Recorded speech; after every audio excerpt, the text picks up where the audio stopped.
did anyone else experience some inconsistencies in yarn number 4? Like places where it was really, really, really, really thin, and then places where it was very, very, very chubby? Are you talking about, which yarn are you talking about? Your Number 4.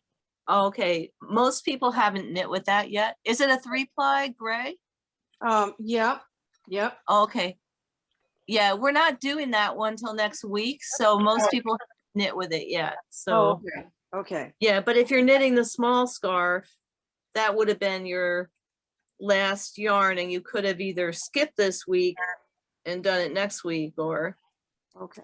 I did not experience that in my ball, but someone else wrote to us because her ball of that had a lot of splices in it, like 10. Right, mine too. Yeah, Oh, mine too. Mine too. Really? Mhm. Slices, extremely thin, and then extremely thick. I mean, it's noticeable.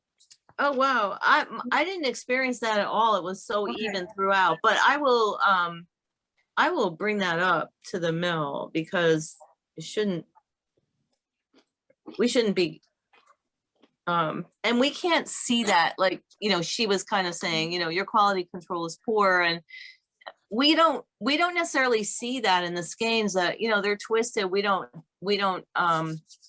when we get them, they're already twisted into hanks and everything, and we don't necessarily see things like splices. Sometimes when we see a skein might have a knot or two, we pull it out. Mhm. But with the splices, we don't always see that. But I will tell Barb, and well, I wish we could have data on that. You know what I mean? I put mine in color order. So if it's the lighter gray, I've already used it as probably my color number 2. I didn't have any issues with it. Yeah, me neither. When I used mine, I used a couple different balls of it, and I didn't have any problems like that. But that doesn't mean, I'm not doubting that it happens. It sometimes when they get to the end of those spindles, then they're joining up yarn from one spindle to another. You might get a few skeins in a row that have a lot of splices, and they should cull those for what we pay to have the yarn made. They should just pull those out. Even if they do want to send them to us, they could put them in a bag and say these are freebies or whatever. But those are the vagaries of not being there myself, I guess. Is that a new mill to you? Sorry? Is that a new mill for you, or? No, we're not working with Okay. any new mills right now. I see. But Christy, if you wanted to, I mean, we would be happy to exchange that if you feel like it's a big problem. We, you know, if you email us, we can take care of that. And anyone else who is having a problem too. Thank you. I appreciate Yeah, that. I mean, damaged yarn, we don't want people to go away with the wrong impression. Right. I mean, otherwise, I like the yarn. You know, when it's the It's really lovely fiber, and it doesn't do it justice to have a lot of patches in it. I mean, it might take a few days to do that, but you'd still be in rotation with everyone else, you know, next week probably. Okay. Thank you. When I put mine into the cake, it did not seem to be like that, but honestly, I haven't looked at the yarn in probably a month at this point, but I'll keep my eye out for it for sure. So who else was it that said they had a problem with it? Me, I had one of my balls was okay, and the other one had 4 or 5 splices. Of the number 4 yarn. The other gray one, yeah. And I just kind of trimmed them the best I could, and then one of them I actually cut and redid because it looked so bad. And then I figured since it's a blanket, it's fine, but I wouldn't, I wouldn't buy it again. Yeah. And that's not what we want you to go away with, you know, I because, know. you know, in general, I'm sure it's only a few balls in the whole batch that are affected that way. Now, what I Yeah. usually do if I come across a splice, I splice it better. You know what I mean? I keep the splice that's there, but I felt it better with Yeah, I did more that. friction. Yeah. And that One of usually, them, I just couldn't do that, so I cut it. Yeah. But, Yeah. Yeah, I get it. And I'm not saying that you should fix it either. I don't mean that at oh, I all. know. I know, it happens. It definitely Yeah. happens. Yeah. And I don't know, I mean, do they not even see this, the yarn break when it's going, or? 'Cause No, it's they done by a should machine? definitely be able to, that's a hands-on thing. And Okay, and whoever's doing it, you can't help but know that that's in there. If there's 10 Yeah. of them, you know, like this other lady said she had 10 of them. yeah, That's, it would be highly unlikely. I mean, it is a 3-ply. So if the splice, was the splice in the whole yarn or was it only in 1 ply of the yarn? I'm just curious. I'm just asking questions. I didn't examine it that closely. Well, I mean, when it came apart, all of the yarn came apart, not just 1 ply. Oh, no, it had been machine spliced. I get that, but the whole yarn, not just 1 ply of it. Is that what you're saying? So it's it's a 3-ply yarn. There are 3 strands with the yarn. Was only Yeah. one of them spliced or was the whole thing spliced? Honestly, I didn't examine it that closely. I mean, it was, you know, I didn't think to, I just figured, I think you would know, like, okay, you would know what I'm talking. Christy, do you know what I'm talking about? I do, and the splice was not through all 3 plies. Oh, okay. It was just one, I'm not certain, but I didn't have any splices that were all the way through. All the way through. No, So, because it happens, that would happen at a different place. So when it's just single plies that are spliced, that's in the spinning phase because they're spinning the singles. And then, or when they're plying it, they're dealing with the singles coming off of different cones. When the whole thing is spliced, that happens in the skeinin stage. And for sure, well, for sure, I'm pretty sure in both of those instances, the splice is done, it's a mechanical splice, but it has to be done by someone, you know, okay, because it's like a little handheld steamer, like almost like a curling iron that they use to splice it. And I think someone actually has to walk over to the broken strand and splice it. I'm pretty sure. well, I think it was through the whole thing because there was like a 1/2 inch, and on each side of the 1/2 inch, there were frays. Yeah. Like, that looked like it had been And that would spliced. have happened during the skeinin. So Okay, okay. they took, was it just one, Karen, or a whole bunch of them? One ball, at least 4 splices. Wow, that's a Yeah. lot. Okay. Yeah, All right. I'm just trying to collect information because, yeah. of course, the mill is going to say that never happens here. We don't do that. It's possible that happens. You know, even when Yeah. even when we've shown it to them, they're like, "Well, that didn't happen."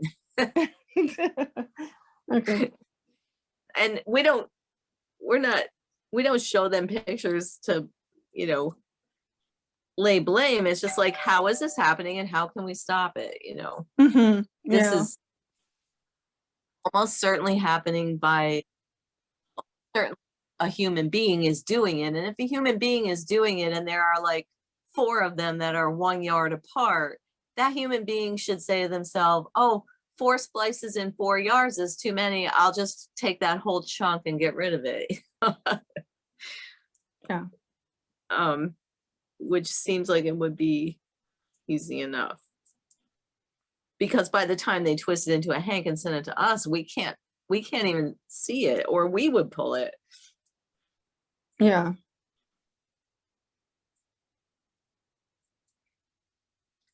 So Which we do. do you receive the yarns already skeined in the 4 ounces or 2 ounces or whatever? Oh, yeah, we don't have any of that capability here to skein yarn. Yeah. Except for very small amounts. We can break down, like, yeah. we can break down a skein of yarn and separate it. And most of the time, it's not just skein, but it's twisted into hanks as well. So we do have one mill that we receive the yarn in hanks and we twist it when it comes. Mhm. They don't, for wholesale orders, they don't twist. So we do that here. Well, I do it only to show other people how to do it. We were talking the other day before you got on. I came across one skein and didn't really notice it, that when I untwisted the skein, you know how you twist it and you tuck one end into the other? Yeah, When that happened, it lost the integrity of the loop. Does that make sense? So when I untwisted that twist and opened it up to put it on my Swift, I hadn't noticed, because usually I'm pretty careful when I open up the skein to see Yeah. that it's a big full Sometimes- loop and that there's, but Yeah, the sometimes way strands- this one was twisted, one of the yarns got caught in the other Oh. part of the loop and it wasn't real obvious.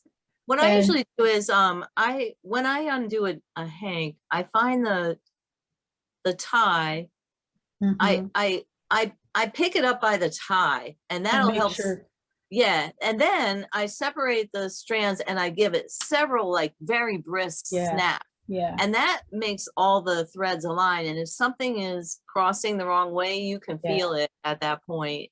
Yeah. And if you snap it really briskly a few times, that eliminates almost 100% of any tangling issues that you might run into. It's an amazingly quick and fast and easy thing to do. yeah, I was much more careful with the next skein and I Uh-huh. noticed that same thing had happened. And so because I'd had to sort of almost hand wind the other one, Yeah. I was a little more cautious. Yeah, But once it that was gets- what happened, is when it got twisted, it just, one of the loops. And I'm usually pretty careful. I mean, I look at where the thing is, but I didn't do what you're describing, which would have Yeah, been a good thing to and of do. course, the one time you're not careful is when Yeah, yeah, when it's all screwed up. Yeah. yeah. Anyway, I thought I'd mention it because I figured you probably had a good solution for how to kind of prevent it too.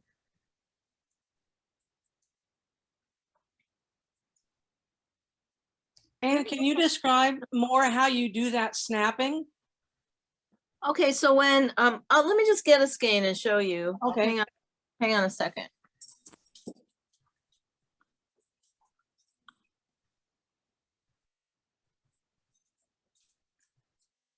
You know, it's amazing how those little things can make such a difference.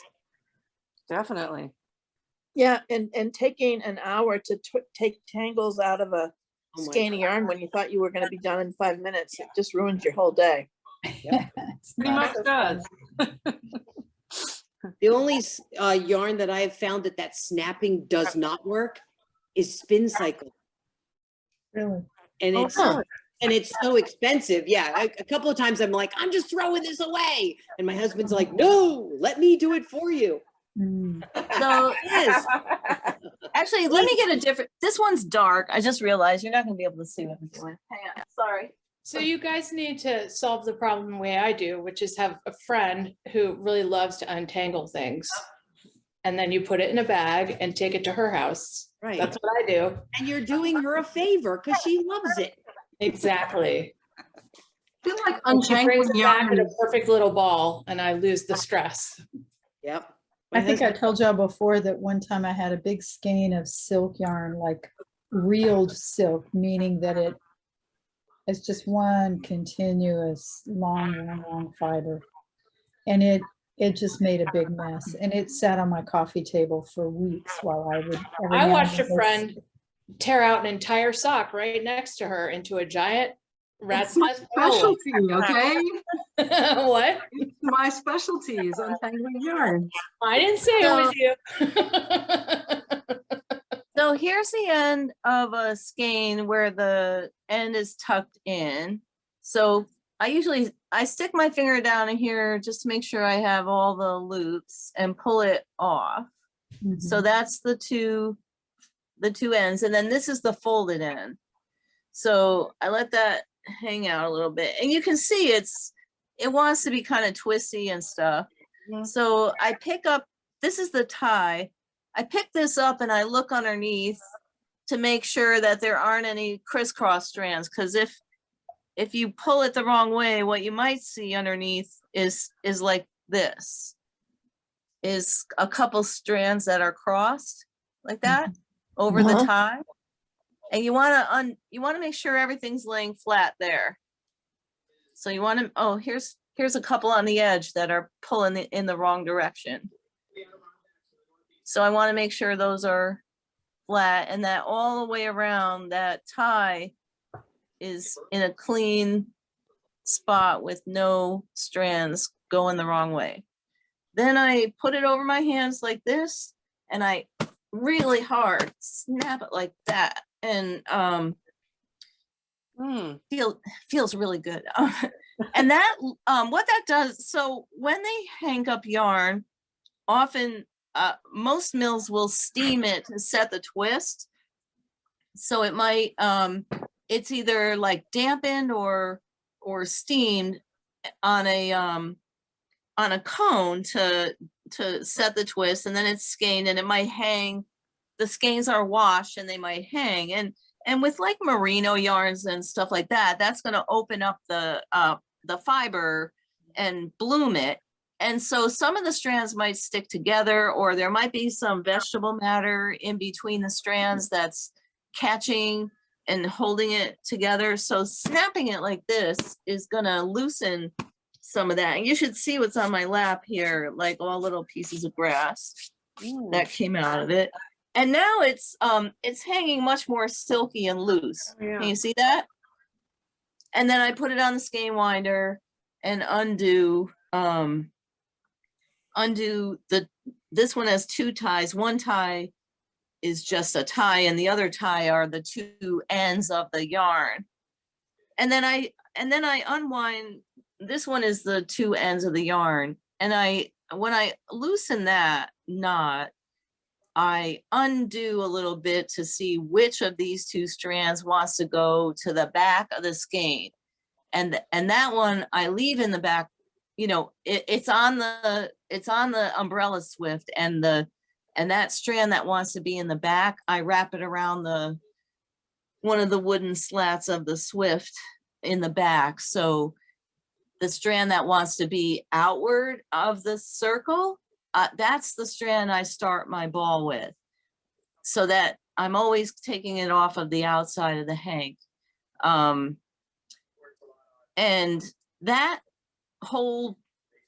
those steps eliminate like 99% of the tangling. You know, once in a while there's a skein that got like Ika said, that got twisted at some point or messed up. You know, somebody messed it up when they were hanking it or whatever. And once in a while there's a tangle, but I don't run into that too often. Only when I'm really busy and I can't afford the time, of course, that's when it happens. Exactly. And then if I just want to twist it up again, I just twist it like this and fold it in half, and it goes back into its nice puffy hank. I don't cut the ties on the skein till it's on the umbrella swift. That's another thing that's probably smart. Don't let the cats out of the bag till you got the bag inside the house or whatever, you know. Just leave it. Thanks, Ann. That was really informative. I appreciate that. Oh, my pleasure. It seems like a small thing, but I keep saying, I keep telling our marketing people, we should make a video about that, about winding yarn. I wish I had known that about 10 years ago, honestly. Well, it's never too late to It's get not better. too late, right? I'm gonna go put this back before I forget where I got it from.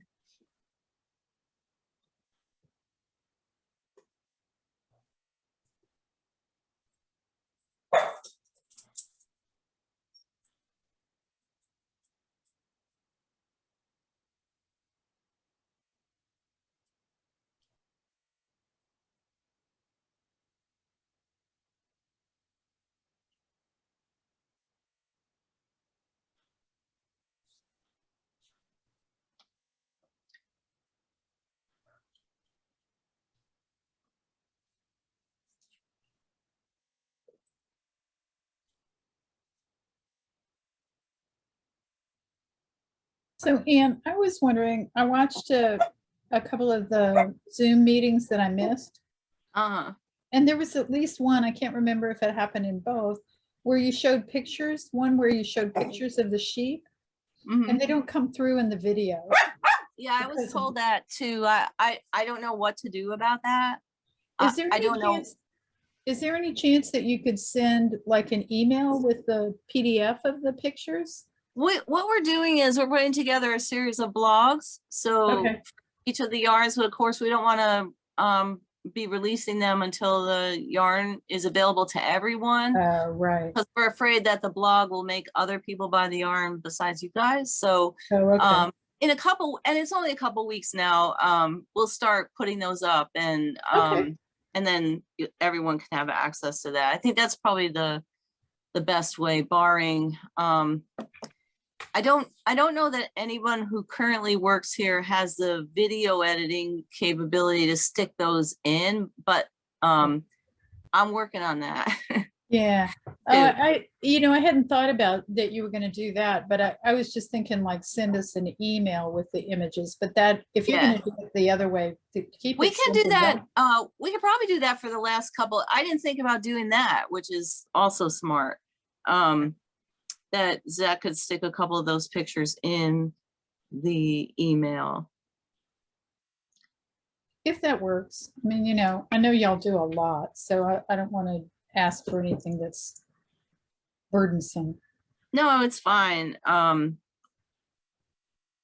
just have to remember to bring that up with him. So speaking with of the this- wool along, oh, sorry, Geeka, go ahead. No, nothing. I just had a question about the wool along yarns. I'm knitting mine all in the Kent Folkstone, and I've finished the third clue. And I have to tell you, now that I have like a big chunk of it knit up, I'm into my second skein.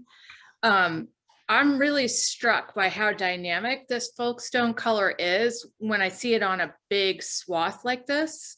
Yeah. And it reminds me so much of the pictures you showed of the fleece on the sheep, the Romney sheep, where they were dark and then and the tips were bleached out by the sun, that blonde.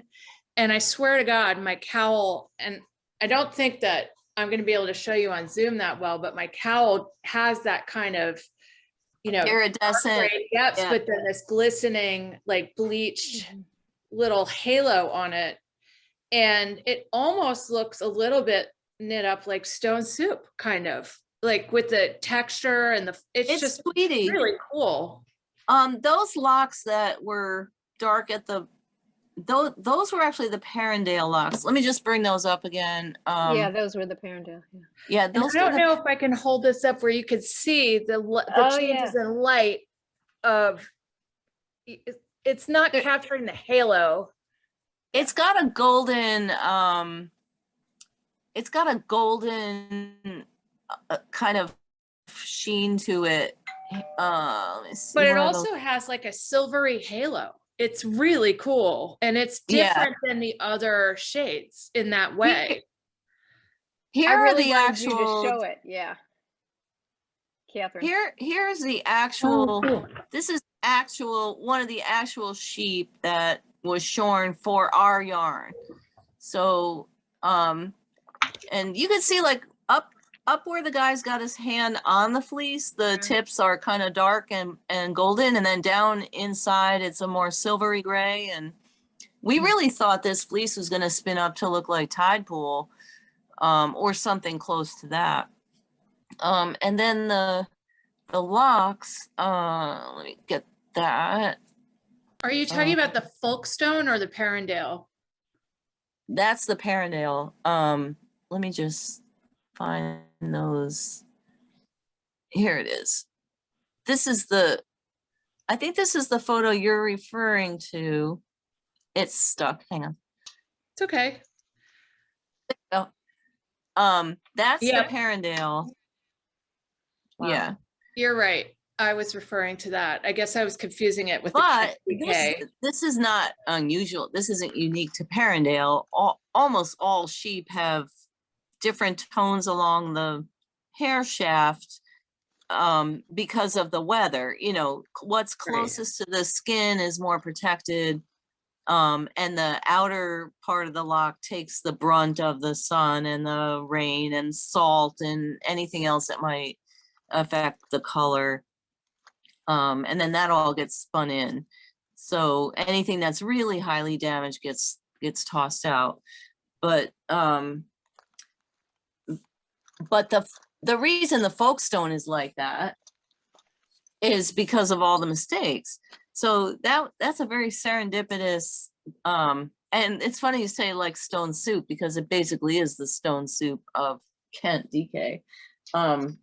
It was, so originally, because the Perrendale looked like it was going to be a color similar to Tide Pool, we decided that we wanted to do the driftwood as our Kent choice. So she mixed up the batch of Kent in driftwood, and it was like the perfect driftwood. It really was gorgeous. Which is this color. This golden, it's kind of, it's a gray brown, and it's like a weathered driftwood brown. So it was too close to the Perrendale color, and it was almost a match. So I said, well, why don't we do the Tide Pool, since we thought the Perrendale was going to be like the Tide Pool and we want a cool gray.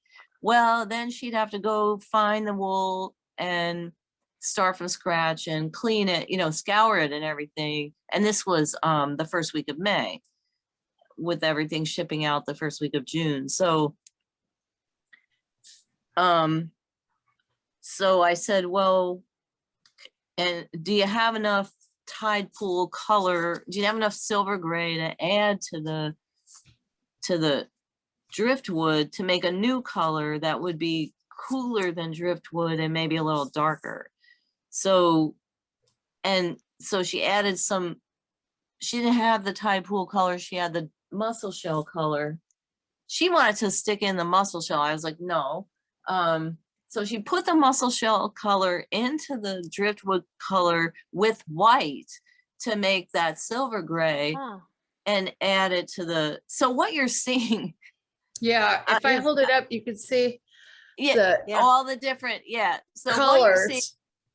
All the different colors, the fibers of all the separate colors are in there, and they're heathering together. But they're not going to ever be homogeneous. It's always going to have like a lot of depth, because the different colors are catching the light differently. And it's what skein number are we talking about?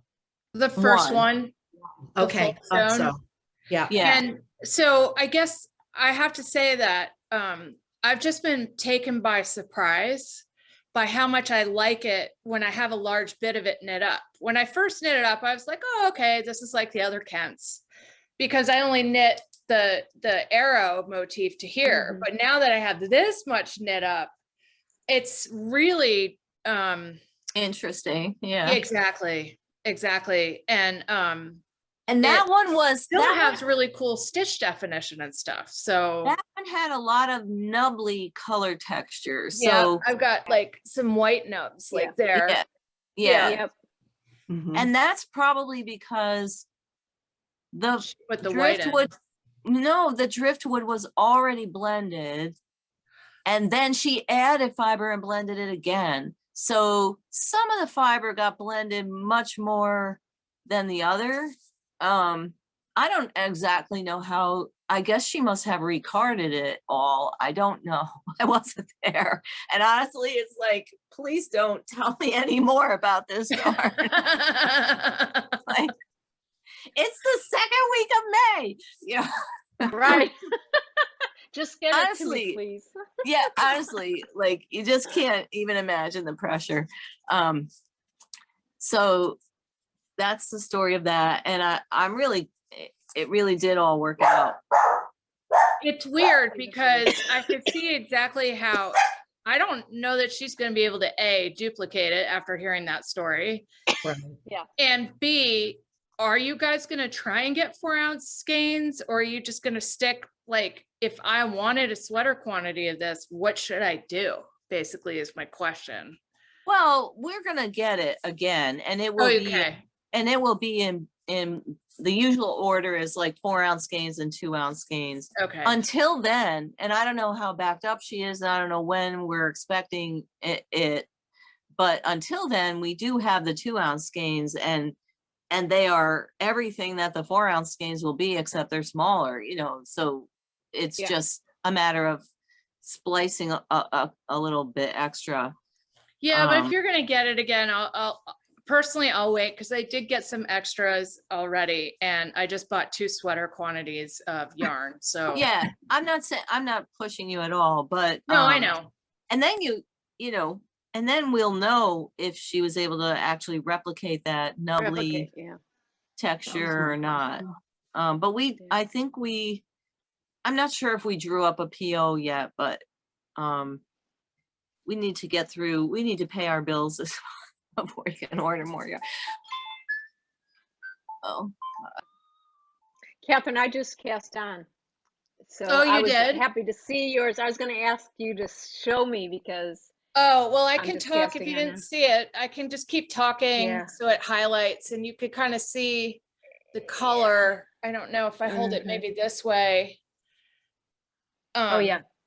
You can Ooh. see the color Good. just, it's really dynamic, especially if you look at the arrows, but it's hard because it's kind of dark this evening. But you see Yeah. how it highlights some of the points and some it doesn't. Yep. And Yep. Nice. it's funny because I was just like, oh, it's a cool color, but whatever. I've got some other Kent DK. And now that I've got more of it, it's very eye-catching, I gotta say. Yeah. Yeah. I agree. And when you see it knit up with the other yarns, if you're using all the other numbers, you can see that they have a more flat color look to them as opposed to number 1. It really is. It's a beautiful yarn. Hmm. I hope she can repeat it. well, and part of that is we have talked before about the Romney and the Parendale are long wools, and the Romney in particular is a luster wool. Mhm. The number 2 and 4 are not luster wools. They're what they call chalk wools. And you know, they're merino related sheep, so they don't have that lustrous, shiny fiber. And shine is always going to add depth to any yarn. It's gonna reflect light, and it's like having little mirrors inside it, you know, that are just creating more depth. I went to get some of the Folkestone just to put it with the, so that's the nubbly texture we're kind of talking about. You can see that the white and the silver are, you know, not quite blended in the way they are. Like this is the tide pool. You can see how much, for lack of a better word, flatter the color Mhm. it is. It's just really a trick of the eye. It's just not blended quite as thoroughly in the Folkestone. You want me to go get the basket? And then this is the driftwood that we, you know, were originally going to go with. Okay. And so the 3 of them together, you can kind of see Why are all these things not in the garbage? Hey, Karen, you're not muted. Oh, sorry.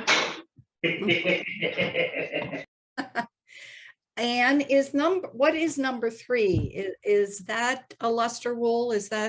that's the Parendale. And Okay. the Parendale is a long wool. It has some luster to it, but not like the Romney or a Wensleydale or something like that. It's got a little bit of You can see that. Yeah, I mean, Parendale is like a 75 to 85% Romney genes. So there's quite a bit of Romney in there. The Cheviot cross that created the breed takes away from that a little bit. So it's not quite as lost, but it definitely falls into the long wool category. So Okay. the Romney genes are pretty dominant in the Parendale. And that's why so many people thought it might be Kent again or something like that. I do like this Folkestone. It's really nice. It's really nice. Be interesting to see if she can really reproduce it. Yeah. She's pretty good. She knows her stuff. That's really nice. I was gonna say, I noticed when I was in a room that was very sunlit, that the Kent, the Folkestone almost had a purple glow to it. Yeah. Very unexpected. It picks up a lot of reflection then, and yeah. Somebody else had their hand up. Who was it? Did you have a question too, Wendy, or? No, it's.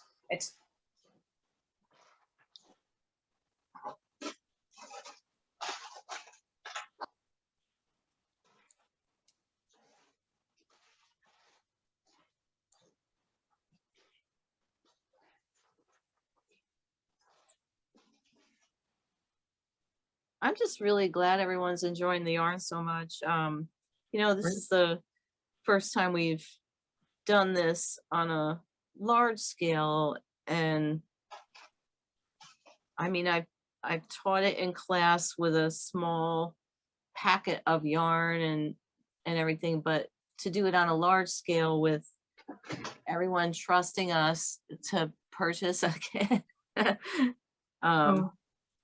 it, you know, there's always a lot of pressure to make it all appealing to everyone. And I'm really, I love all the little packages. I love that. That was really cute.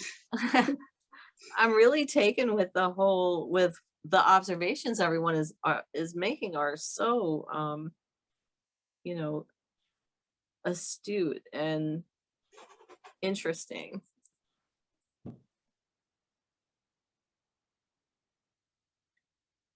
Well, I've never participated in any kind of a mystery wool along or knit along where I've learned so much, and believe me, I have a far way to go, but I really, really am enjoying it. I'm hooked. I don't know how many, I don't know, I'm sure we're not the first, but I don't think mystery wool alongs are common. I know people do those advent calendar things, and I don't actually understand that, if each one is a separate project, or do the advent calendars yarns add up to one big project, or I'm not sure how that, someone would have to inform me, but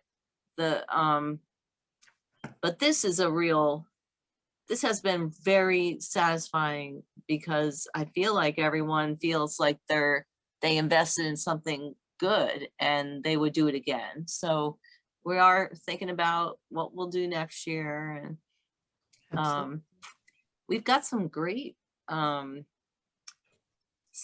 you know, wool options that have come our way. So, and the only wool along I've ever heard of was a fiber. It's Rachel Smith does a fiber wool along. Yeah, but I've never seen them. I've heard of it for spinning too, but I think knitters are more cautious than spinners that way. I agree that having the knit along with a nice simple pattern makes it easy to appreciate each yarn. Yeah. And it gives it, instead of just trying to take in this huge amount of information, if you were trying to study a bunch of different kinds of yarn, you know, we get to concentrate on just one and talk about and work with for several days for Yeah, just one kind. I think it's a really good way to learn. yeah, agreed. And when I do it in a class, in fact, I have everyone knit the same stitch pattern on the same size needles and just change yarn so that everything is the same except the yarn. I just thought that would be boring in a knit along. In a 5-week knit along, that might get old. Yeah. And how does this mystery wool knit along differ from the, is it something box? I'm new to Oh, Barn Box? the barn box. Barn Box is Barn Box is our subscription, which you sign up for. It comes every 2 months, like Bark Box or any of those other, subscription programs. And when you get it, it's labeled, so you know what the yarn is when you get it. And then we provide a selection of patterns from my whole catalog of patterns that would be good in that yarn. So usually we offer 9 or 10 choices of patterns, and you pick one. You get a free download with your package, and then we do a Zoom meetup, similar to what we're doing for the wool along, only we do it about a week after the patterns drop. So so the way that it works is you pay in advance. You get billed on your credit card like a month, in advance, and then packages get shipped on the 5th and the 12th of the month. So so in the month that Barn Box is getting shipped, the international packages go out on the 5th and the domestic ones go out on the 12th. And then everyone gets the pattern on the 17th of the month, which is really mostly the 16th because, everybody gets antsy. So, and then about a week later is the Zoom meetup. It's always on a Sunday at noon. And we talk about the yarn, and we do all the geeky discussion stuff about the yarn. And then we continue the discussion in Ravelry. There's a thread for Barn Box. You can even check that out. Okay. In our Ravelry group. It's the Knit Spot Clubhouse group is where all the club stuff takes place. And anything else you guys you want to add for Barn Box? It's cool because a lot of times it's not something that, it's not a yarn we're not necessarily going to roll into our regular lineup, and what we can get is what we can get. So lots of times it's that year's clip of a certain thing from a certain farm, and that's it. So whatever extras we have, we make available to Barn Box exclusively for a brief time, and then that's it. Sometimes it is a yarn that we're gonna carry in our shop. So that's, there's a mix. Is it one skein? It's a single skein. You can wheedle David into fixing you up with a double dip if you want. He has a few special shipments that he does for people who like to get 2 of them. Or maybe there's 2 knitters in a household or neighbors that want to get their package together. So primarily shawls, or no, it's all different accessories, right? It's everything. Well, actually what we do is the patterns that we make available, they're not new. They're not always, usually there's a new pattern and then everything else is from the catalog. And what we do is we pull a wide selection of designs that would be appropriate for that yarn. So we do always offer a few bigger items if you want to buy extra to make a sweater with it, or and then plenty of smaller items that you can knit with your single skein. And of course, you're not married to using those patterns. If you have other patterns on hand that you prefer to use, you can do that too. So, yeah. So And does then- the price point change with the yarn? No, honestly, it's a real deal. Like you'll never get It sounds less. like, You'll never get less than what you paid for ever, really. It's you know, it's $39 a month right now. We may have to raise the price this year a little bit. But I don't, you know, I think our least expensive yarn is $34. So, and then you get a pattern, and usually we include a perk, like if you order extra yarn, you get free shipping, or if you order extra yarn, you get 10% off or something like that. So we try to, it's more than worth the money. yes, So thank you.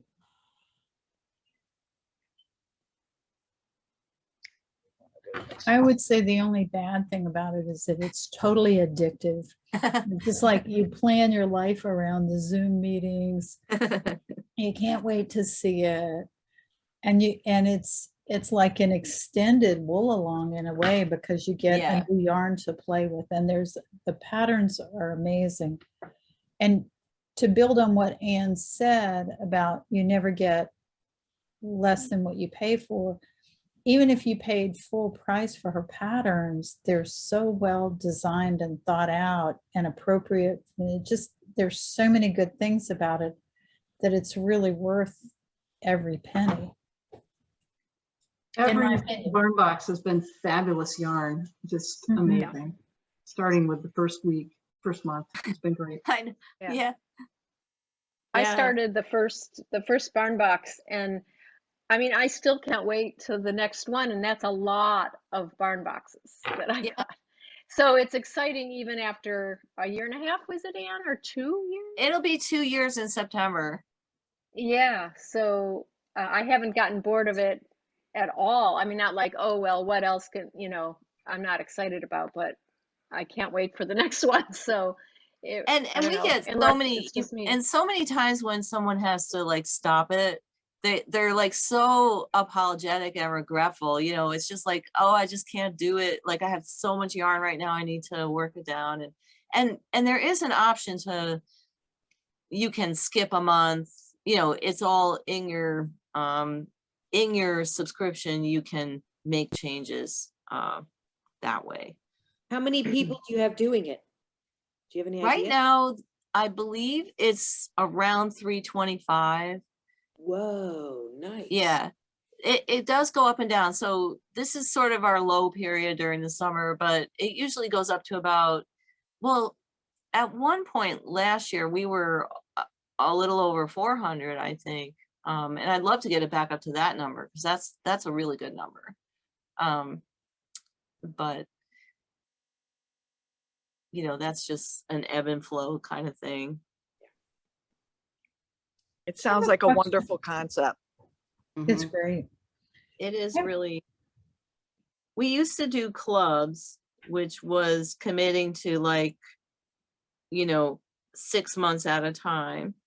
And it was very similar. It all operates very similar to our clubs, but I feel like this is more farm focused. I wanted to be doing more custom yarns. Mm. So I could be doing barn box. And there was something you said in one of the Zooms that made me think that, it was when you were talking about that one sheep that they had the picture of and that you just showed us. uh-huh. How many fleeces do you end up pulling from, or do they pull from to do this batch, like for the wool along? Well, so the wool along, we ordered 450 2-ounce skeins, which is like 225 4-ounce skeins. So that's about 60 pounds of fiber for each. That's clean fiber. That's 60 pounds Right. yarn. So then that means you need about 125 pounds of raw fleece ish. Yeah. And so that's what we're usually looking for. And then And then- varies according to the sheep, right? The different. Right, sheep and then sizes. barn box is twice that much because those are always 4-ounce skeins. So we're ordering 450 4-ounce skeins, which is 125-ish of finished. So we usually need like 250 pounds of raw fleece for that. That makes sense. Thanks. Yeah, it just It depends. sounds- It's like and an some- act of faith, isn't it? Like you to Yeah. commit to that. Yeah. Yeah. And especially the ones where we are sourcing it from a single farm, they could get, anything could happen. Like we were talking to that guy in Australia a couple of months ago about Poleward, and he was giving us a little tour on his farm. Barb and I were online with him for like 2 hours one night, and he was saying last year he lost about half the flock to those mites that they get, or some kind of insect or skin thing that causes a virus in their skin, and it makes the fleece break off at the skin and causes all this damage to the skin, and a lot of the sheep have to be slaughtered because they a sick sheep is a dead sheep is the way the phrase goes in the industry. They just don't recover from anything like that. So if we're thinking we're going to get that clip, that's a sad situation to have. Even not as sad as his situation maybe, but yeah.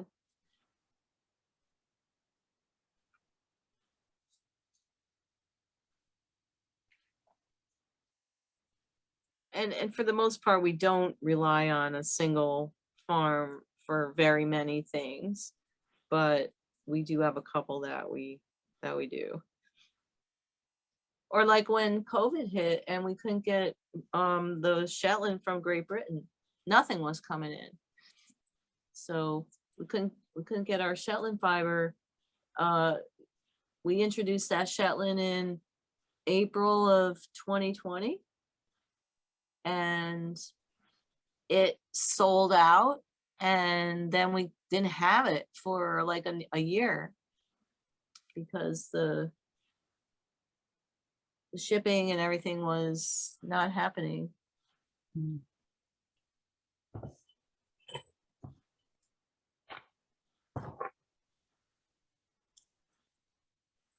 I guess it makes you kind of appreciate kind of what happens with big producers and stuff, that they go to more homogeneous kinds of things, partly for the reliability of it.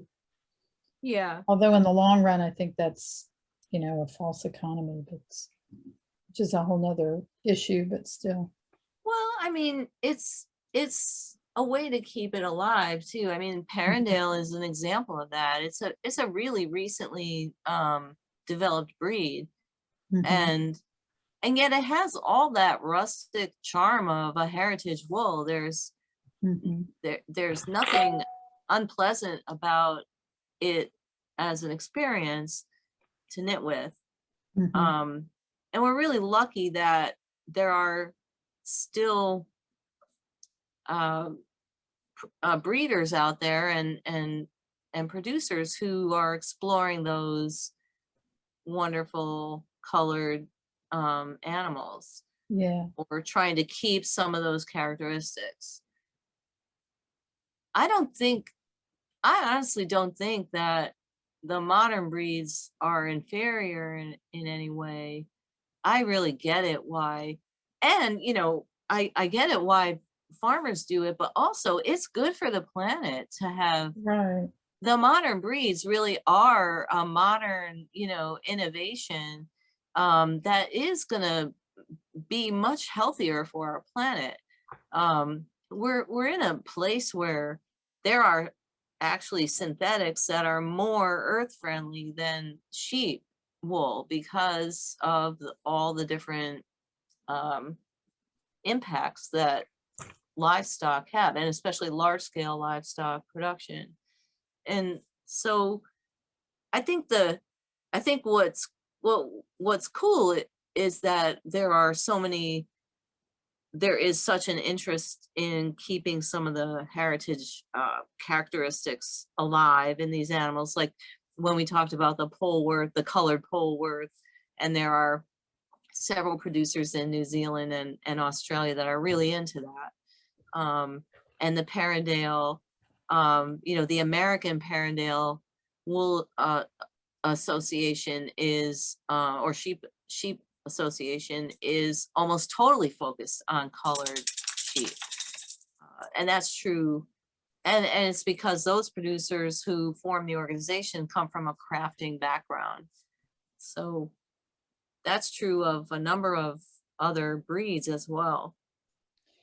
I guess what I meant, I don't have. I know you weren't being disparaging. I'm really happy about the diversity. And what I was talking about was when we go into just a homogeneous breed of whether it's a plant or an animal or whatever, I think that's really harmful in so many ways. Yeah, I The mean, more I read about it, the more I feel that way. Yeah, and there are definitely breeds that are just that, there's nothing super special about them, which is, they're just okay. Like the hothouse tomatoes, they ship well, but they don't have any. Yeah, I mean, flavor. and the thing is, the wool itself is fine. It's just not remarkable in very many ways, but. Not that I'm opinionated, I just have opinions. It's okay to be opinionated. Yeah, I hope so.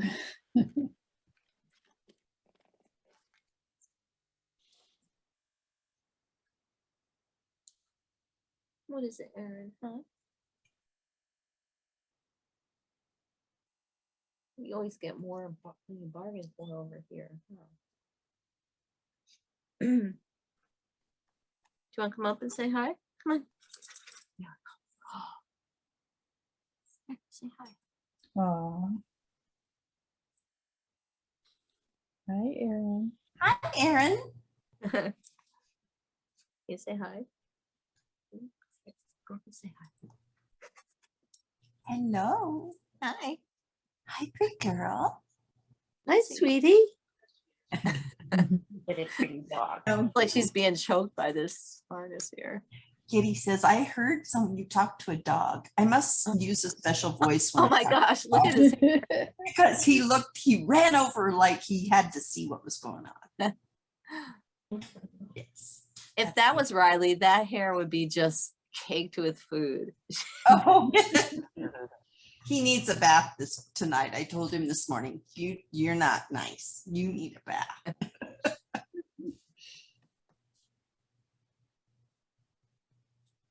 Okay, now you're in the way. Deborah, do you show your Yorkies?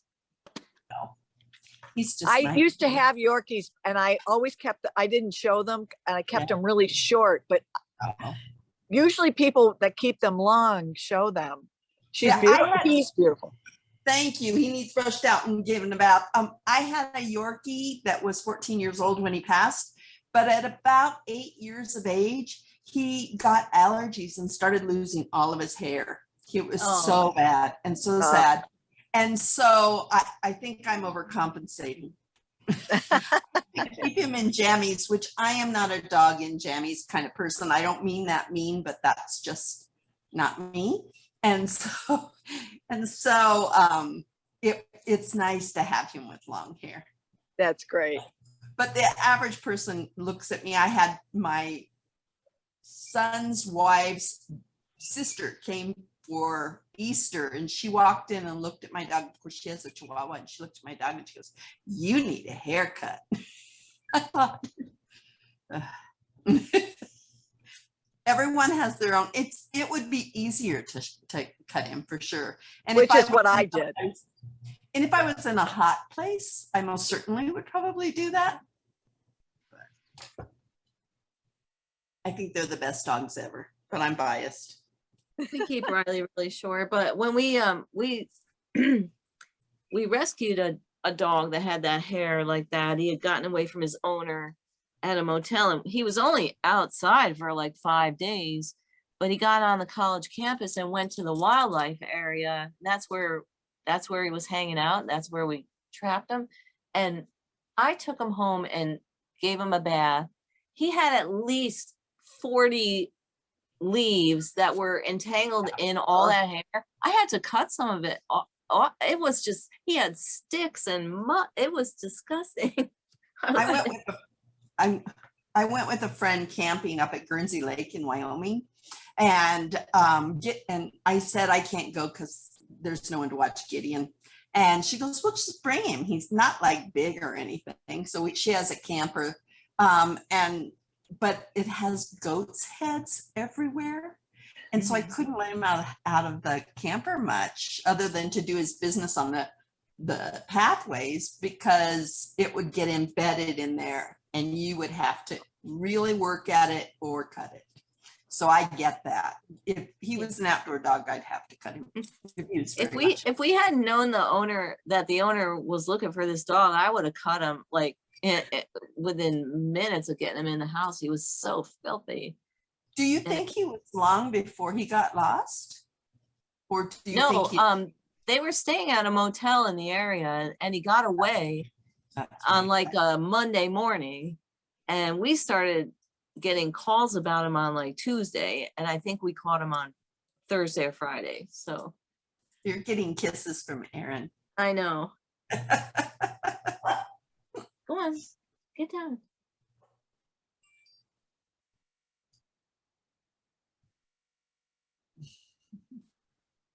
You know how it is. Once you start rubbing their belly, you can't get rid of them. Oh.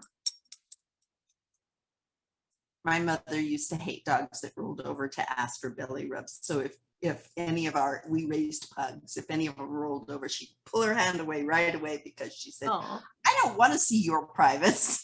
Oh. So Gideon loves having his chest and his belly rubbed. And I always laugh and think of my mom. She's rolling it over in heaven. It's such a sign of trust when they do it, that with the rescues, I just always feel like, oh, you trust us.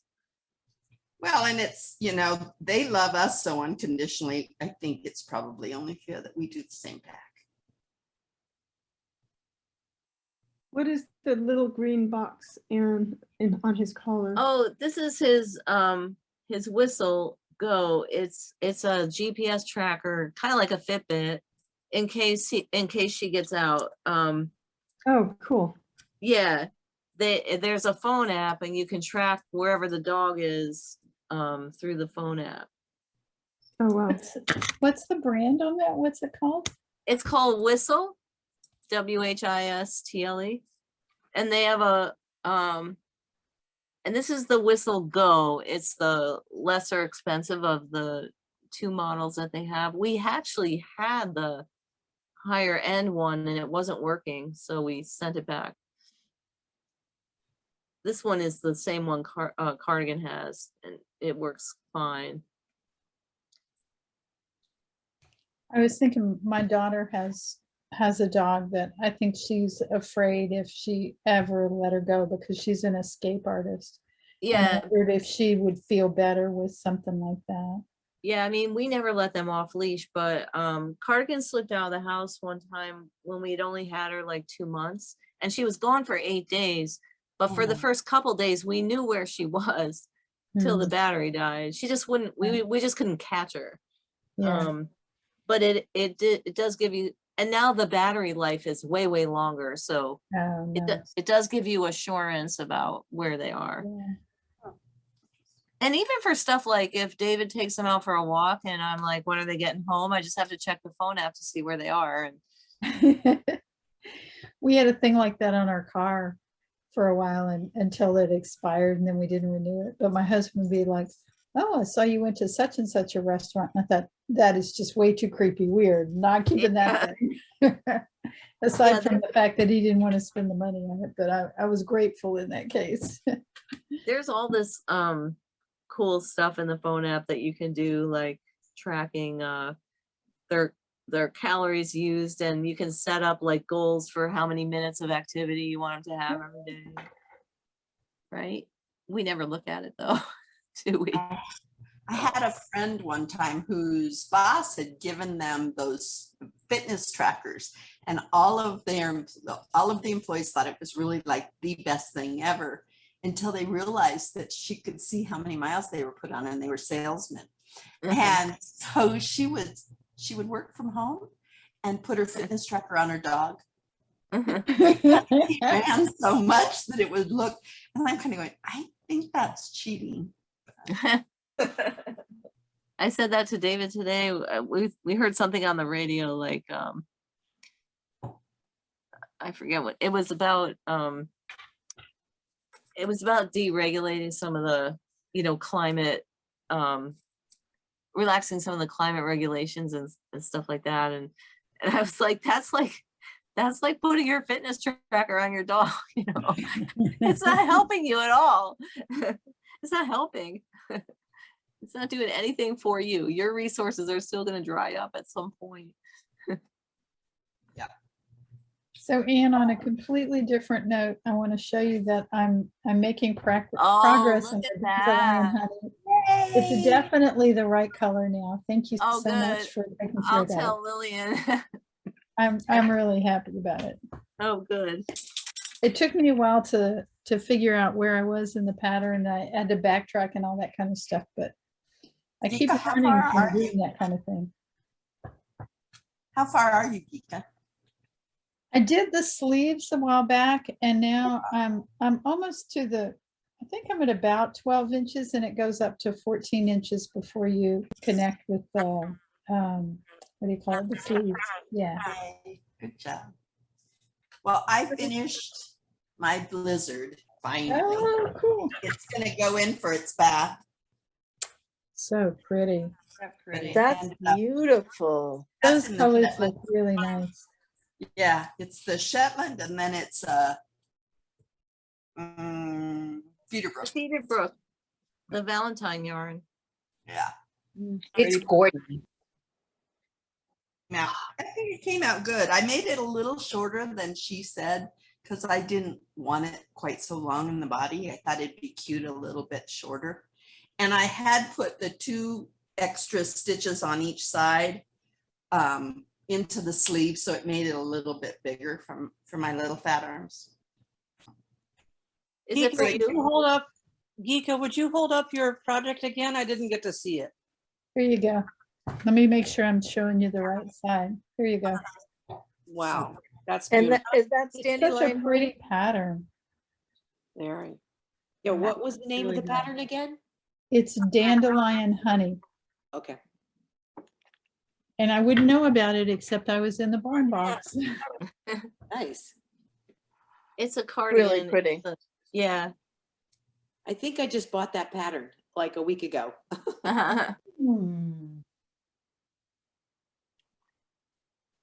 It's a popular pattern. And I'm doing it in the Kent lace, which is the lace version of the Folkestone Kent.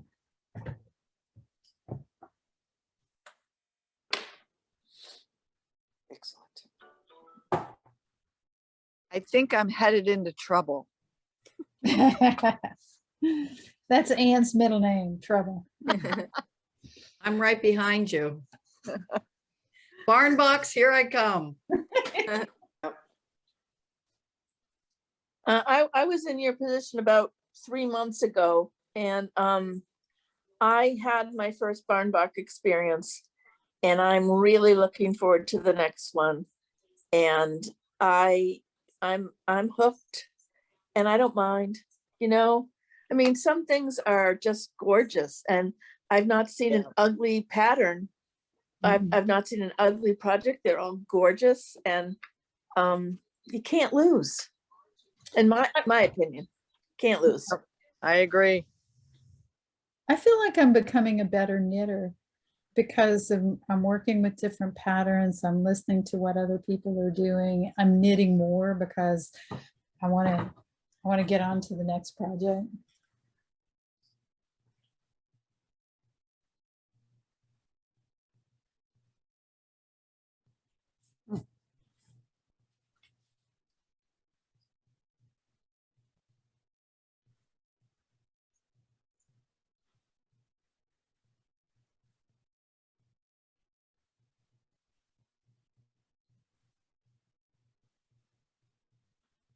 I'm excited about this barn box this month.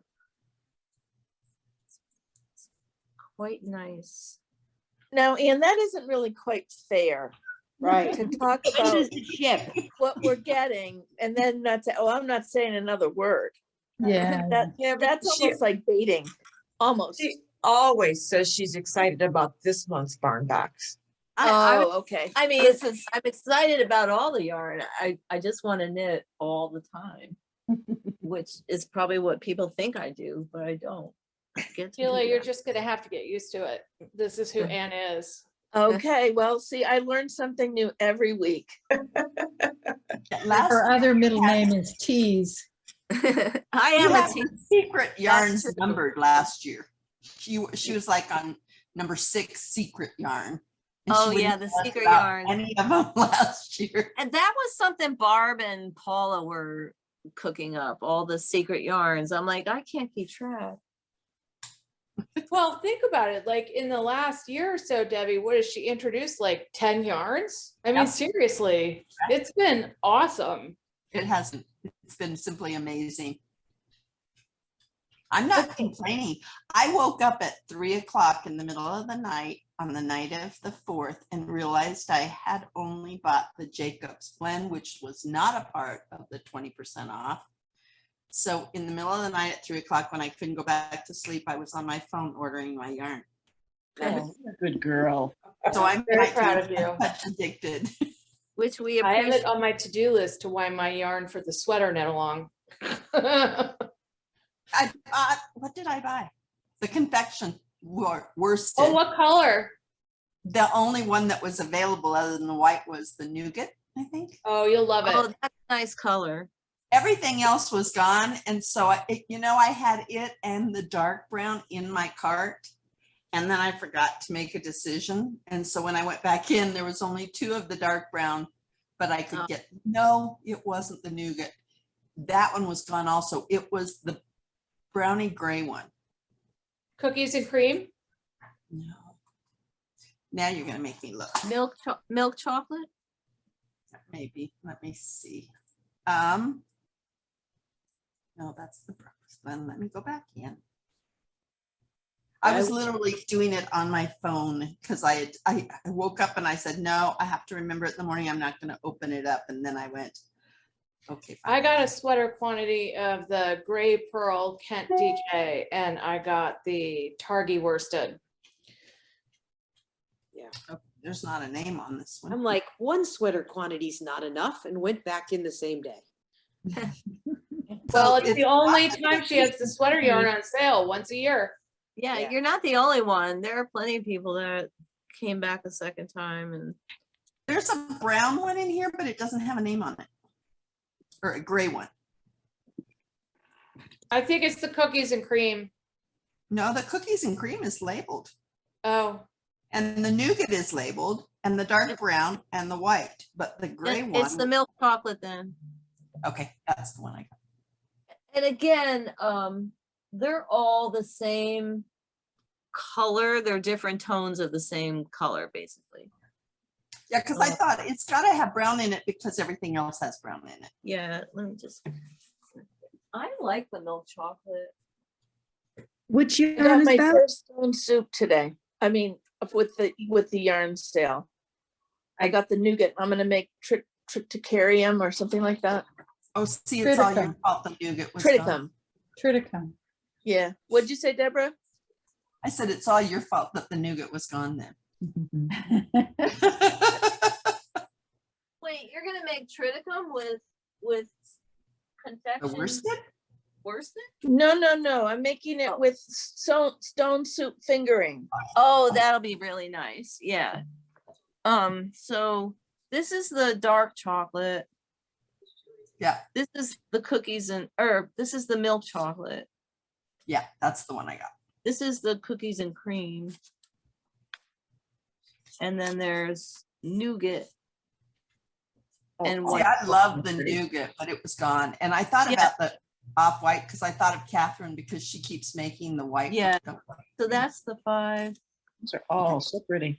Yeah, that's the 5 colors. The nougat is like the white sand in the county cake. Nice. Well, you'll be glad that you got it, Debbie, especially if, energy prices keep going up. I kind of figure that if I just stay home and I only go to work in Denver twice a week. So I'm saving myself gas money. So that's my knit money. Oh, I like Yeah. that logic. Totally. Well, the wholesale price of gas dropped 30 cents this week, so. Seeing it on our end. Only to What go I up again sometime. What I don't understand is that the barrel price of oil is still well below what it was. Like when gas got really expensive last time, the price per barrel was Outrageous. It has was to like do with refinery access. Refineries are like mills. yeah. So when they're making one kind of gasoline and they have to switch over to the other kind of thing. That's why. Because it's like they have to do the mill differently for airline fuel versus diesel versus regular gas. But don't they And always? we also switched from winter weight. We don't to- have enough refineries in the United States, first of all. So when they make those switches, it causes price spikes. Oh. So there's always a price spike at Memorial Day weekend going into, not so much because of demand, but because they're switching over to different blends of gasoline than they use in the winter. In the winter, a lot of the gasolines are supplemented with ethanol or other treatments, but summer gases are not because they cause smog. So when they switch over from one to another, it creates a demand problem. Well, I'm doing my part staying at home so I can knit. I know. We never go anywhere, and we have an electric car, so we thankfully don't have to buy gas. I like the fact that when I buy yarn from little independent people, it might not be benefiting my local economy, but it's benefiting somebody else's local economy. The money isn't going into somebody's big Amazon pot. You know what I mean? I just really like the idea of shopping little and local. And I think as a small business owner, all of us who have a small business are thankful for people who think that way instead of taking the ease of, oh, I can go with someone really big and get it fast. All of us and our employees too. I mean, we have 8 or 10 employees that come into work now here, and they're all, half of our workforce is over the age of 70, which is not easy to get a job at that age. So they're really grateful that, they're mostly grateful to get out of the house and away from their husbands, but they're also, but they wouldn't be able to, there aren't many places they could work that it would work out for them. I have clients who, when I've said to the wife, so your husband wants to retire, what about you? I had one lady who looked at me and goes, well, if he's retiring this year, I'm going to continue working. And if he's not retiring, I'm going to retire. She goes, thinking about it being at home alone with him. I think I'm just going to let him get adjusted to it first, she said. Hey, ladies, the hot Frenchman retired last week. Oh, wow. Robin. You need to fill me in, Catherine, on what the story is. So very, very glad that he's not in the room, Catherine. But I'm so very, very sure that the redness of his face would be seen all the way in the Carolinas or in Michigan or whatever. You Yeah, could he use, did. we could use that as like a test of how his circulatory system's doing, you know? Oh, his ears would be purple, he'd be so red. Is How there any more exciting. yarn that you want us to help him get for you? No, We can no, put no. Catherine right on that. Right, yes, I know. I wasn't gonna order any, because I was like, oh, he's retired now, and I'm gonna have to cut back on my knitting and all of this stuff, and he was like, wait a minute. You're still Don't working. use me. Don't use me as is. He's like, you're still working. He's like, you buy what you want. Yeah, don't drag me into Good this. man. Right, exactly, I can just exactly. hear. We pulled our garlic already, like about 10 days ago. Wow. It's hotter where you are. It's if he dry. Yeah, if he hasn't pulled the Transylvanian, he's gonna pull that in a couple of days. But he's really trying to hold off because Isabella is coming from Florida. She's granddaughter, and she specifically said, I'm gonna bring my farmer jeans. Can we do the garlic again? So she wants to harvest it with him. Oh, that's nice. So he's gonna It was hold. drying out and falling over, and you can't leave it in the ground when it's like that. Exactly. So the Transylvanian is there. It's like, whoop. So it needs to come out. I forgot which one makes the scapes soft neck or hard neck? The Transylvanian might be the soft neck. Because No, there are Hard neck, hard Which neck one makes the makes the scapes? hard neck Hard neck. make the hard neck the makes the scapes. scapes. Yes, yes. But soft neck stores better, is that right? That's the way I think about it. Okay. Yeah. Although my hard neck stored really well, it's gone all winter. Yeah, I mean, our garlic always stores well too, but you can't tell them apart for that reason, really. But Well, I can't tell them apart after I pull them out of the ground unless I label them. And then invariably I lose the labels. So I never know what I have. David Except- labels them too. He put them all in separate boxes according to their type, so that we do know which is which. But I don't know. I still don't know which ones are soft and which are hard neck. Do you ever cook with the scapes? I don't. Yeah. I don't see the big to do about them, but our neighbors love them, so I collect them all and bring them over there, and they grill them and stuff. But I've tried cooking them, and I'm just not all into it. Yeah. They're just not that big a deal. I don't know what I'm doing wrong, but I just don't think they're anything special. I cooked them this year for the first time. I didn't care for them by themselves, but I loved the flavor they added when I chopped them up and put them with other things. Like I threw some in some eggs, threw some in some peppers and onions, and I liked them better like that. I bet they'd be really good roasted with potatoes and stuff like that. I think they would be. The other thing you can do is mix them with salt, and then you have scape flavored salt. Oh, that's a good idea. Oh, My son-in-law made a pesto from them, which was delicious. Yeah, that I've heard of too. That does sound good. Oh shoot, I'm making a mistake here. I was so proud of myself. We're a little bit geeky over here, and we were watching a documentary about different foods, and one episode was all about garlic, and they were harvesting scapes, and my husband's like, well, what are they picking? They're only just picking the leaves? I thought you pull the whole plant up, and they were picking the scapes. So I was explaining that whole thing. And then they were talking about the different varieties of garlic, and by golly, they listed the one single variety that I grow. And so I was just like, that's it. This is my favorite show ever. What kind do you grow? It's called Music. Oh, I grew that this year. Didn't do well for me. Yeah, Just doesn't like the South. Yeah. It likes Michigan. Robin gave that to us and it does well in our garden. What show That's is the it? only kind I grow, Robin. Sherry, what show is it?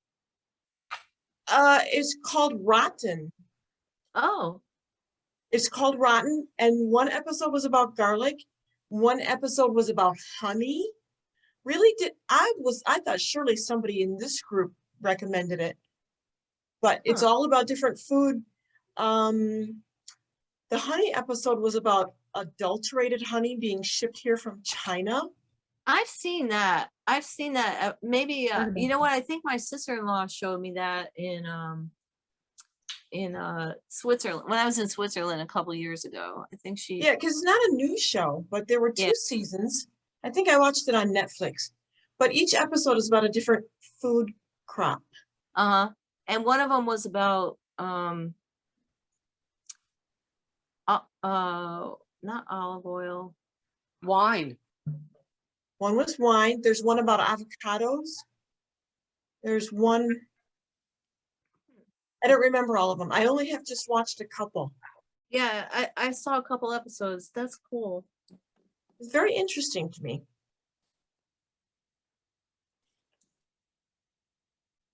So Catherine, we were in Asheville not too long ago, and I got to go to the Chocolate Fetish. Isn't it really good? Yeah, Yeah. it was really, really good.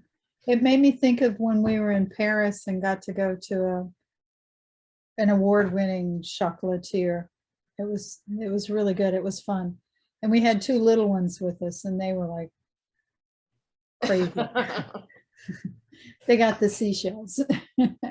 There used to be like a dog bakery around the corner that was really reasonably priced. It's gone now.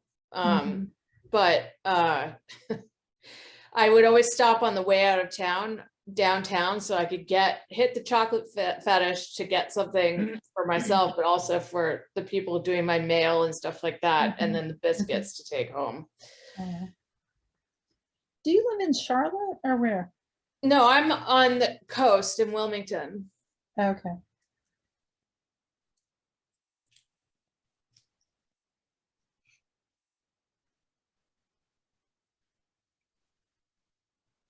It's about 5 hours east Of Asheville.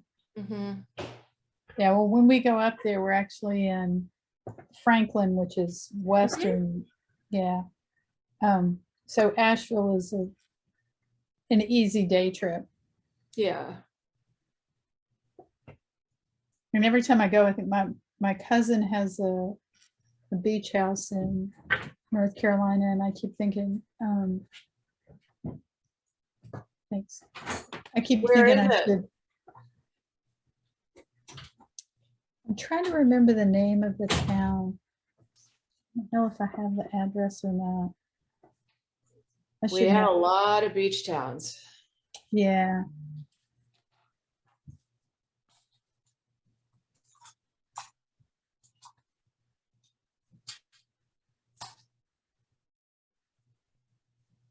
I'd probably recognize it if I saw it.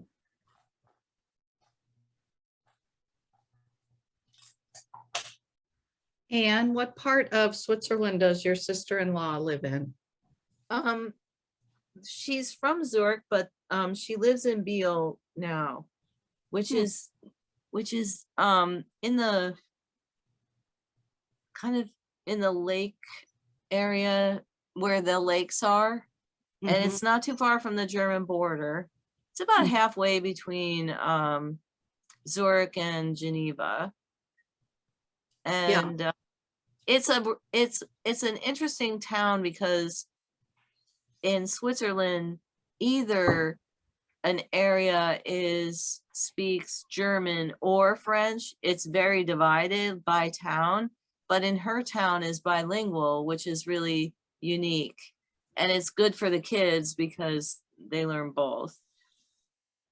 Absolutely. I lived in Basel, which is really close to Biel. I know Biel. Oh, okay, yeah. Yeah, Biel is where they make watches. All those companies, the Swiss watch companies are based there. Yeah. That's where I finally perfected my knitting when we lived in Switzerland. It was a long time ago. It was in the 80s. We lived for 7 years. And I switched to Continental. It's really nice there. Oh, I loved it. I loved it. Yeah. I'm her sister and I went to visit as much as I could. And that's where I learned how to knit. Because it was just fascinating. Everybody was knitting everywhere, on the trams, in the bars, in the restaurants. It was, I said, oh, I want to do this too. And that's where I learned how to knit as a visitor. I didn't see people knitting like that, but while I was Well, there, this was the 80s. yeah, while I was there, they did have the one and only Swiss Wool Festival, because the next year was COVID and it wasn't able to happen again. And we went to that, and that was really cool. It was very small, but it was really a nice event, and lots of people attended. So there are lots and lots of knitters there. And like I said, it's close enough to Germany. Yeah. Do you remember where the Wool Festival was? It was just like it was maybe 20 minutes away. Okay. I might be able to find it on a map. Let me see.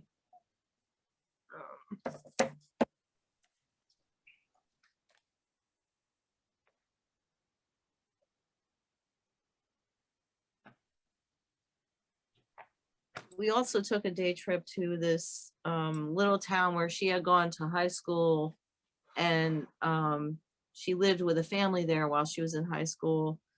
It was a French town, and we did a little tour of chocolate shops, and there were some really good chocolate shops there.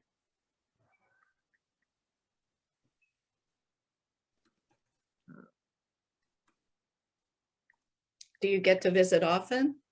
No, I mean, this was I was in Europe to at the Edinburgh Yarn Festival to teach, and and since I was already all the way over there, I went to Switzerland afterward for a week, and the kids were off school that week, so it worked out really nicely. Nice.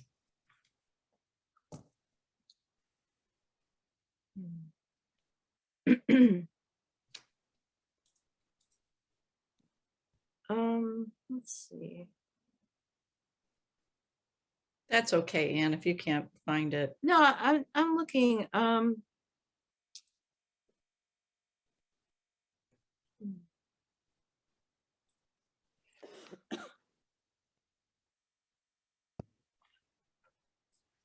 have to tell you, I lived on a tiny little street with just about 4 or 5 houses, and it was a dead end street. And we had our little neighborhood Nook festival, like just our street festival every year in the summer. And one of the activities, they would have like fun games for the kids, but also for the adults. And one of the fun activities was to knit with dried spaghetti. And I won. I beat Swissy. Wow. Yeah, it's really hard to do. Try it sometime. You don't, obviously get some thinner yarn. Well, not too thin though. It's something else. And as your spaghetti broke, you had to give it up.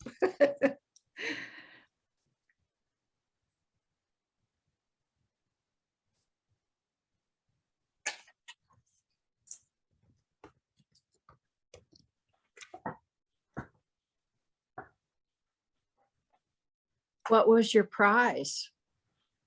I don't remember. Just being the one American, the one foreigner on the street, and I won was prize enough. They realized I could hold my own was the prize. Because a lot of it was a very small town, Auschwitz, on the outskirts. Really, I could be in Germany actually, no, actually France in about 5 minutes on my bike. Germany took a little bit longer, but it was, yeah, it was very small. So a lot of people hadn't had a lot of experience with people from other countries. So Yeah. it took a little while for them to warm up. And then when we left, it was hard. It was hard to leave. There were What was tears. your town? What town did you live in? Auschwitz? Oh, okay. I'm just looking at the map. I love maps. So the Side of the Wool- Basel. the Wool Festival is in Tuchelweier. I'm not going to say it. Teuchelweiher.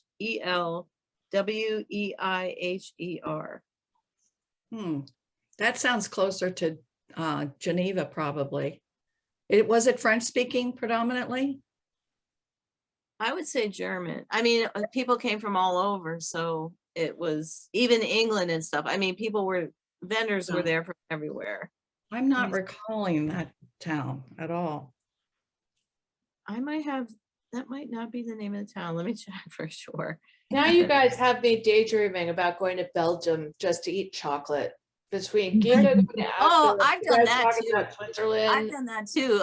Cookie and I went after the what was that show they used to do in London? The yarn convention they used to do in London, Knit Nation. So we went to Brussels for a day.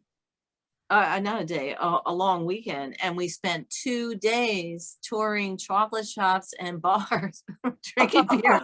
I've never been to Belgium, so that sounds amazing. It was. Tomorrow is World Chocolate Day, FYI. Oh, I'm so glad you told me that. Now you have a reason. Carte blanche to eat anything, chocolate. Absolutely. I'm going to. Well, did you know that a chocolate factory in Belgium has had to close its doors because it had a salmonella outbreak? Oh, wow. Yes. That's too This bad. chocolate producer, I read about this a couple days ago and I thought, well, that's just plain terrible. Yeah, why did you have to tell us? Because I don't want you to get salmonella in your daydreams. Oh, yep. It happens. Mhm.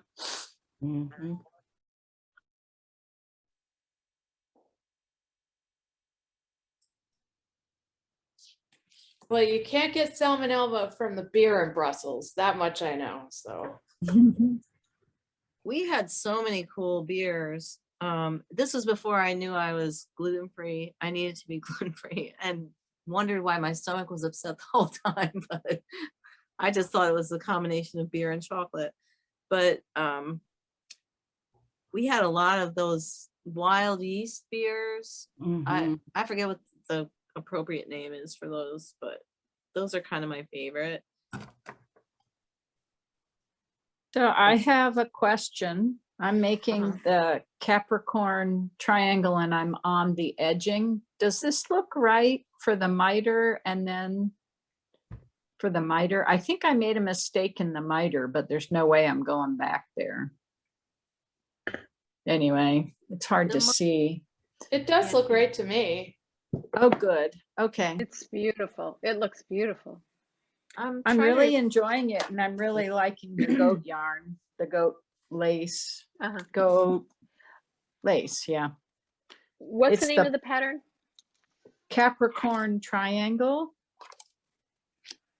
It's quite simple. It's a lot of that's just all garter stitch yeah. with a simple edging. Of course, you can't see anything with all the variety behind it, but anyway. Yeah. And then it's got a very intriguing and complicated lace on the edging, but luckily it's only maximum about 23 stitches, I think. So not too hard. It goes fast once you get going, Audrey. Yes, I'm getting there. I at least now know what all the symbols mean. It always takes me a while. I love your braids. Oh, thanks. Yeah, they're kind of cute these days. You have me wondering if you've been picking raspberries. Oh, you are exactly right. I think we got about 4 quarts today. They're in full flow. Yeah. Yummy.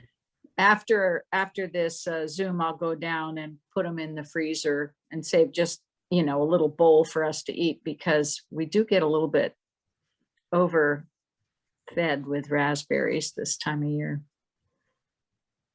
I You know, can't I imagine. picked some, I had them for breakfast, but my patches are way smaller than yours, Audrey. I just got about a bowl every other day right now. Okay, no, I have way No too quarts. many. No I quarts. have way too many, but I do have children who love eating the frozen raspberries all winter because they're such a treat. Yeah. And I make raspberry sorbet. I'll do that in the next Yeah. few days. Yeah. Have It's you ever really made a good. raspberry pie? Best thing I've ever had in my life, raspberry pie. I've never made a raspberry pie. Oh, girl, let me they're tell you. to die for. There's this place near Lake Erie called Portage Pies. And I heard they had good raspberry pies. So I went and got a raspberry pie. It was so good. I went and got 2 more to fly home with. Best pie I've ever had in my life. And it was pure raspberry pie. Oh, Okay, I'm gonna do it. Okay. and I think they thickened it with tapioca flour or something because it didn't break like cornstarch and it wasn't pasty like flour. Oh my God, it was so good. It was nice. We bought one too, and my husband and I ate it, and it was gone in 24 hours. Yeah. Is it a baked pie or a fresh pie? Baked pie. Baked, double crust. Yep. All they Okay. did was raspberry pies, and holy cow. Amanda, not far from you. Next time you're up that way, probably a couple hours away from you. Next time you're up the way, look for it. Portage Pies. Never heard of it. It's Portage worth the Pies. detour. It's tiny. So Are you going to freaking Rhinebeck? good. Maybe you should bring some extra pies for us to all share. Well, I don't live anywhere near there, but I'm teasing her. I'm teasing her.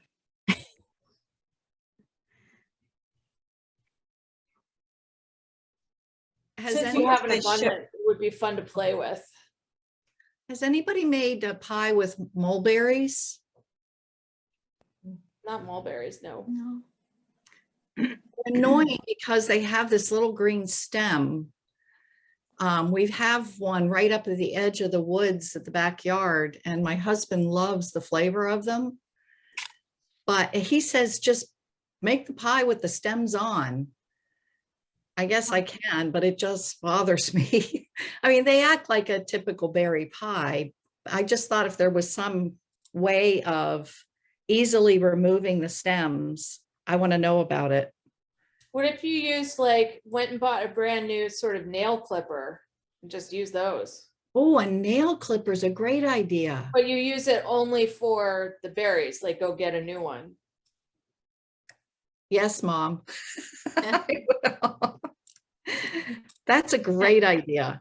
And I thought tweezers or something might work too. Yeah, we used to Tweezers? make jelly when I was a kid, and so Mom would strain it through cheesecloth, and that would get the seeds and the stems out. There you go. Yeah, he doesn't mind any of it because he loves it. And I've got a whole big gallon bag in the freezer, and he keeps saying, when is it going to be a pie?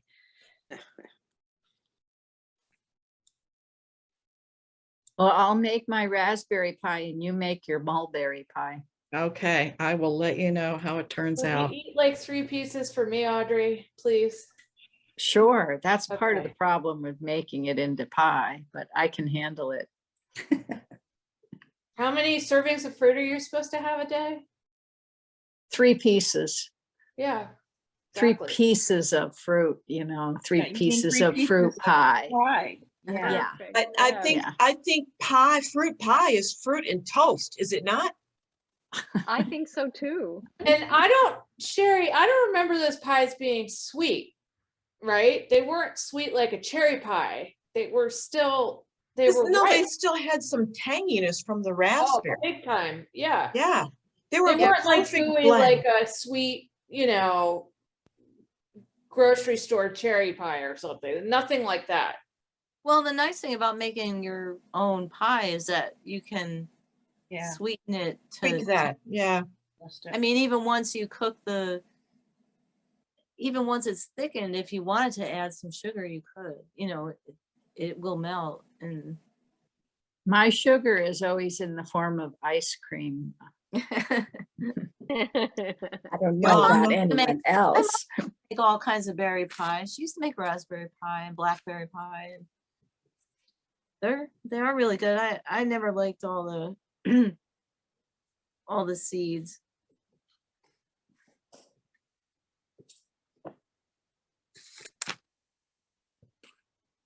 I always used to wonder why old people ate so much ice cream. I'd be behind them in the line at the grocery store, and people would have like 2.5 gallons of ice cream and really very little else. And I just kept noticing that I kept seeing that. And I thought, wow, what is it with, getting old and liking ice cream?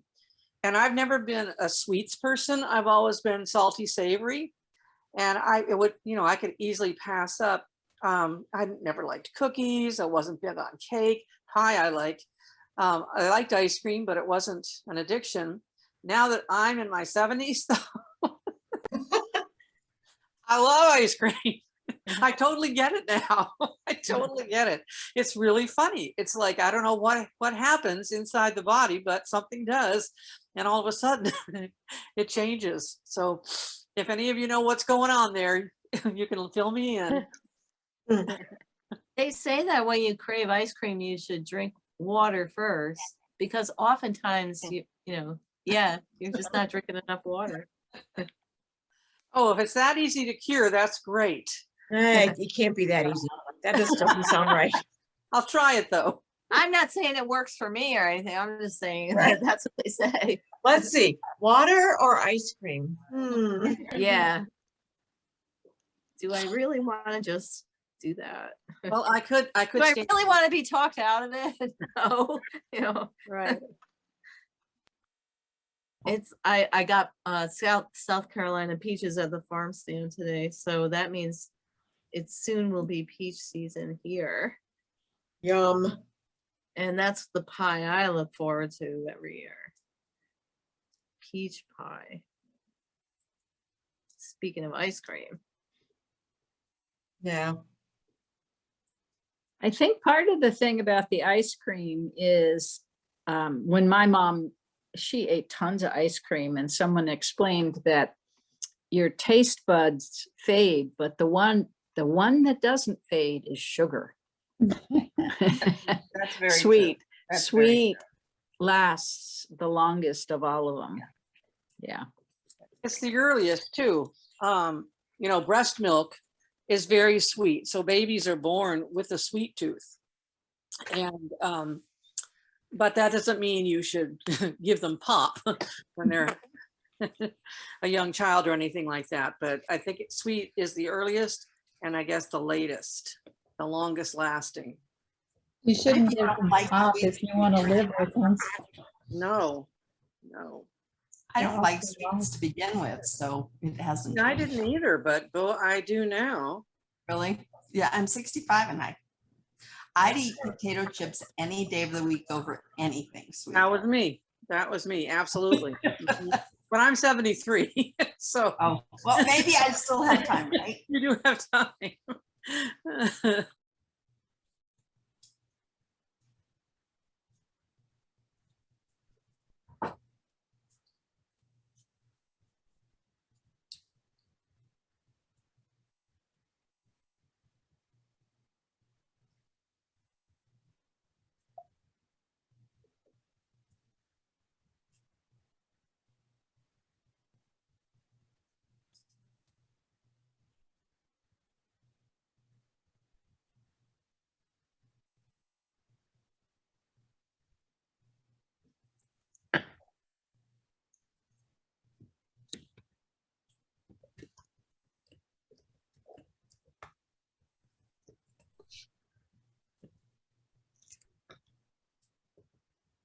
And when you were in Belgium with Cookie, did you do anything other than eat and drink?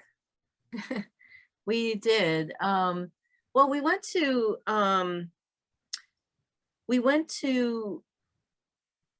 this other town. Oh shoot. I'm not gonna remember the name of it, but it's someplace I should know. Which is kind of like a fashion hub. They have a fashion college there. Oh, Antwerp? Yeah, yeah. And we went to several museums, a show that was a collection of knitted or knitwear that was really cool. Like knitwear from 1900 to the present or something like that. We went to like 6 different places that day. That was really fun, and a marketplace. That was really fun. And in Brussels, and so while we were in Brussels was either the King's birthday or their like Independence Day. It was, the day when everyone just goes nuts. Just like we have 4th of July, it was just like that. So that was kind of fun. The streets were just filled with all kinds of drunk people. Parades. Oh, like and Mardi stuff like that. Gras.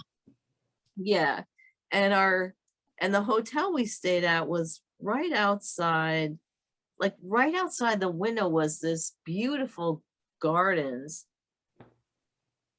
I don't remember now what that was connected to, but it was really nice. Every day when you could go outside right into it, emptied into this gardens, it was really nice.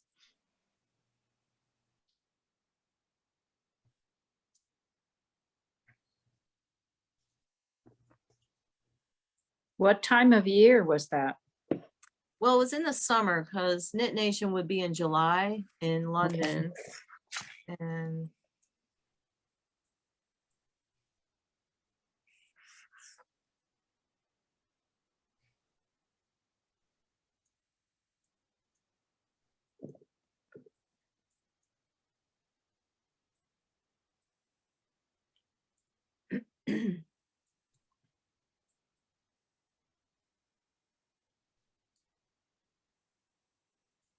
Well, guys, I'm going to sign off just a couple minutes early because I am starving for dinner.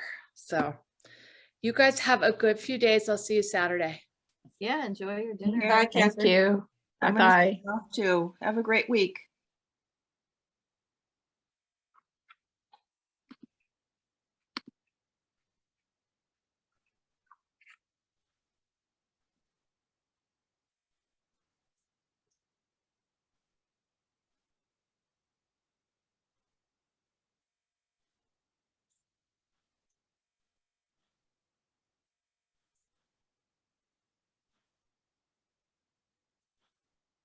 I ordered some of the Corriedale today. Oh, did you? Yep. I So I really think- like Corriedale. I don't just like it. I am in love. Uh-huh. And I am just enamored of it. And I mean, I like the other yarns too, but there's just something that said, you must have me. So I ordered 2 skeins of it today to make the Northwind cowl. So Oh, that'll be nice. I'm really looking forward to that. So thanks for introducing me to all these incredible yarns. This has been a bargain of an experience. I mean, not only are the yarns, of course, phenomenal, and the project is really fun, but the education, I'm a real nerd. And so I love facts, as I think everybody here does. And so to have facts about what I'm knitting with, or now what I am starting to become a bit snobby here, what the properties of the fiber, that really hasn't been something that I've spent a lot of time thinking about before. Yeah. But, I just can't thank you enough. It's just been the best experience. I talk about it ad nauseum at my knitting groups. Oh, good. Thank you. But now I that my appreciate that. project is, this big, Look at that. it's something for that my friends can pick up and squish and all that, so. Yeah. Now Next they're week, like, next week I'll show you my samples, even though it's like a week early, but they're out for photography right now. I was gonna show them to you tonight, but they're out for photography. oh, So good. the colors together are really nice too. Yeah. Awesome. Yeah, I mean, once you start delving into all that stuff, and a lot of us love gardening and other things for all the same reasons, getting to know the different types and raising things and kind of getting into the understanding the nature of each type of wool and what it's good for is all just makes you, I don't know, in a way it feeds your self-esteem too, because you're raising your intelligence through your something you love, Right. Well, I have autism, and so autistic people have special interests, and so it's just my nature to just go 900 miles down the rabbit hole.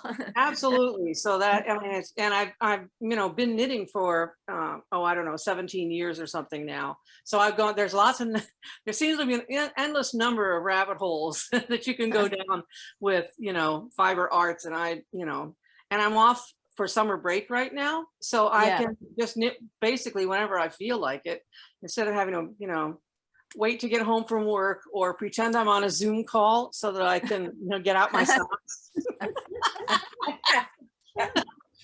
Or just knit your socks on your Zoom call. Yes, well, that's what I do. And if I'm on a meeting, it's no big deal. I can knit, so I'll just stick in the headphones and just knit, and I'm not doing anything work related at work. But enough of that. So don't turn me in.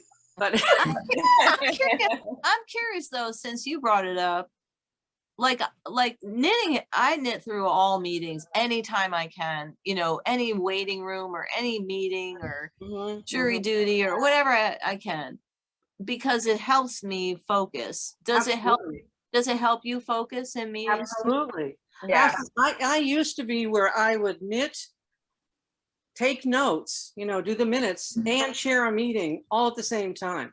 I was known for that, that was one of my many weirdnesses, that I could do all three of those things at the same time. And I didn't think it was anything unusual, because I kind of needed all of that to help me keep, to keep focused. Now that I'm a bit older, just knitting is fine. Well, I take notes too. I take copious amounts of notes, but that's just, that's just me. And so, absolutely. But the work I do is I work with families of children who are enrolled in Head Start. And so my purpose is to be there for them. So it's not appropriate for me to knit, while a mom's pouring out her heart to me about, some aspect of her life that really isn't working, Yeah. But we do lots of trainings, tons of trainings. And so, yeah, it's okay to knit during all of that. Team meetings, staff meetings, absolutely. Nobody's ever said anything to me about it except, ooh, what are you making? So, but I really need it, but I need to knit more than the average workday permits, Don't we all? You're giving 8 hours of your best time, to do something somebody else wants you to do. So, what can I say? I hear you. Thank you so much. I'm going to sign off, and I'll see you on Saturday. All right. I'm signing off too. All right. I am too. I gotta go. Good night. Go eat supper. Bye, everybody.